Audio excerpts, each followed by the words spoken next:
ਤੇ ਮਰਕਜ਼ੀ ਮੁਸਲਿਮ ਲੀਗ ਨੇ ਪਾਕ ਫੌਜ ਦੇ ਨਾਲ ਇਜ਼ਹਾਰ ਯਕਜਹਿਤੀ ਲਈ ਰੈਲੀ ਕੱਢੀ ਤੇ ਰੈਲੀ ਤੇ ਸ਼ੁਰਕਾ ਨੇ ਪਾਕਿਸਤਾਨੀ ਪਰਚਮ ਫੜੇ ਹੋਏ ਸੀ।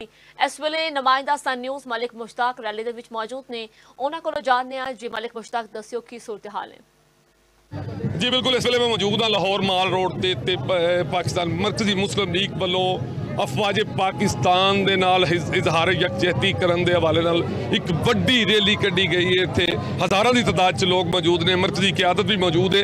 इन्हां दे नाल गल करदे हां जी। दसना भारत ने बिला वजह निहत्ते पाकिस्तानियां ते हमला कीता है ते की कहंदे हो तुसीं?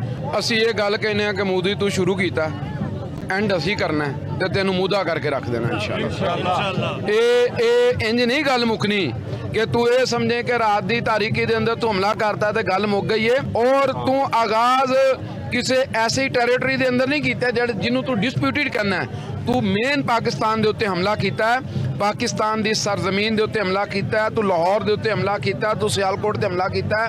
ਤੈਨੂੰ ਇਨਸ਼ਾਅੱਲਾ ਤਾਲਾ ਇਹਦਾ ਜਵਾਬ देंगे और ऐसा देंगे कि तेरिया नस्लें याद करनगियां। इंशाअल्लाह ताला इसका भरपूर बड़ा मौसर जवाब दिया जाएगा। और ये बात भूलने वाली नहीं है कि जो हमारी मस्जिद पे अटैक करे, हमारी माओ बहनों के ऊपर अटैक करे और हम खमोश बैठे रहे, हम वारस हैं अल्लाह के फजल के शोधा के। और इंशाअल्लाह ताला इसको इसके घर में घुसकर मारेंगे और पाक आर्मी के साथ ये 25 करोड़ अवाम कदम से कदम मिलाकर जो ज़रूरत होगी इंशाअल्लाह ताला वो पूरी करेंगे। जी बिल्कुल, तुसी रैली दे शुरका दी ते क़यादत दी गल सुनी। इन्हां दा कहना है कि मोदी कोलों बदला जरूर लिया जाएगा, चूंकि असी शोधा दे वारस हां।